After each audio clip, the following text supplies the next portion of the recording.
Hello. I've been asked to present a presentation on atheists, and that is what I am about to do. It was a challenge given to me by Thunder F00T, and I would like to take it quite seriously. When I talk to people in my videos, they often, I point out the good Christians have done, and the good Jews have done, and the good even atheists have done, but they end up responding to me saying, well, I don't care. I don't care if thousands of people drove to New Orleans during Hurricane Katrina to help people, because in the history some people did bad things in the name of Christianity. So for that reason, my argument is going to be presented in pretty much the same fashion. I'm going to give you a quick rundown of atheism through the ages, and hopefully that will show you just that all atheists are douchebags, basically. Firstly, in 1753, I believe it was, Franklin Milland, you can look it up, he invented the term atheism. He was a philanderer, multiple adulterer, and a murderer. He invented the word basically to say that he was God. Fair enough. Then atheism it was a secret thing until about 1838, when Arthur Schopenhauer, the noted atheist philosopher, was trying to write in his room, only to be disturbed by a noise outside. It was an old woman who was walking up some stairs. To reply to this, Schopenhauer left his room and kicked her down the stairs, saying, "Shut up, I'm trying to concentrate!" Like that, because that's how Arthur Schopenhauer used to talk, you see. And similarly, Nietzsche, in 1875, I believe it was, started to write, and he was also a very big douchebag. He hated women, and a lot of other people. He's also responsible for films like Rope by Arthur Hitchcock, which was terrible. He started World War II, had a part in communism, a lot of things. So a very nasty man, probably a virgin when he died. Used a lot in very bad Chuck Palahniuk novels too, not directly, but you can kind of get the feel of it. Fight Club especially. Anyway, then moving on to about 1898, Sigmund Freud and Charles Darwin met each other, and they decided that atheism was actually an evolutionary process that would doom humanity. They actually said that it would doom humanity and turn people into drones who worshipped some kind of arbitrary robot called Hesiod, I think they called it. You can look that up and see if that's correct. And then again, moving forwards quite a bit, in 1939,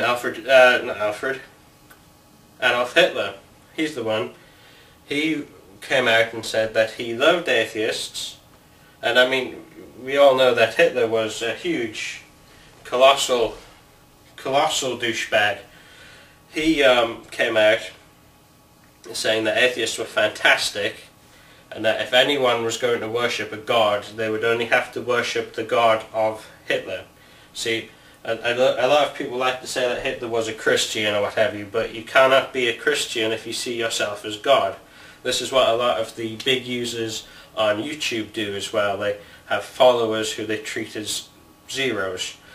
I'm reminded of the aphorism by Nietzsche in a lot of respects, and as we've already decided, he was a douche. So these people follow him, and to have thousands, they seek noughts. Little yippy puppy dogs who follow them everywhere. Terrible.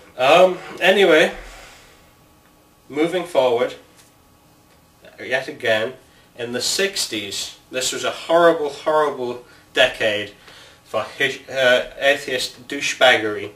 Firstly, they killed JFK. They killed Martin Luther King and Malcolm X and Mahatma Gandhi, and they were also responsible for introducing the Hells Angels to the hippies, which, as we all know, really put an end to the age of love. And I think the world's been going downhill since then, and I'm sure such noted thinkers as Hunter S. Thompson and Michel Foucault would agree with that. Now, let's move on to the 90s. 1996 is a year I'm sure a lot of you will remember.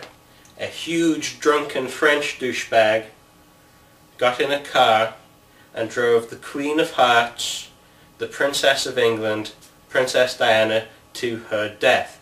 He was also followed by douchebag atheist motorcyclists who were all French, and they were all probably going like that, like French atheists do.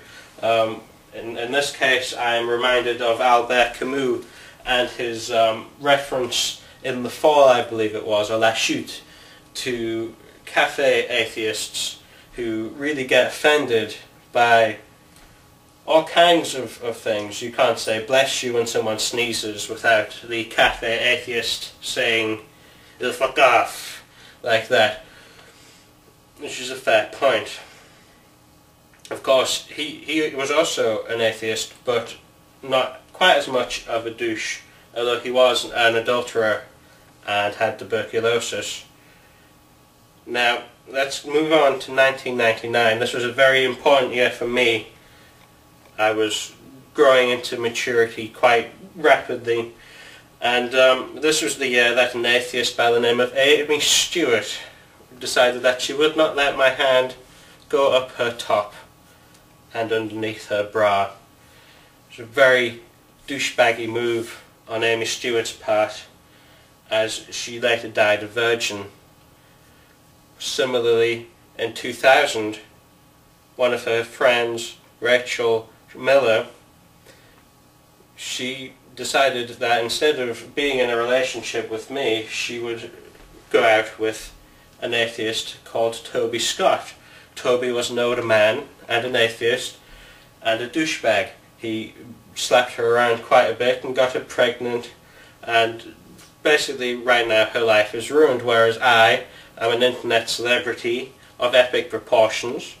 I own lots of land, and Toby Scott doesn't. In fact, he's in prison right now, and she is at home alone with 18 children.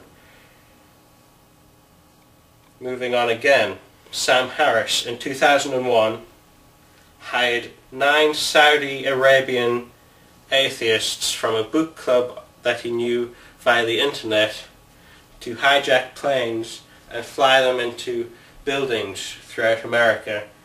This was really a publicity stunt to advertise his own novel. It wasn't a terrorist attack at all in the traditional sense, and there was really no religious motivation behind them at all. And who could have foresaw that people like Barack Obama, the most wanted terrorist in the country,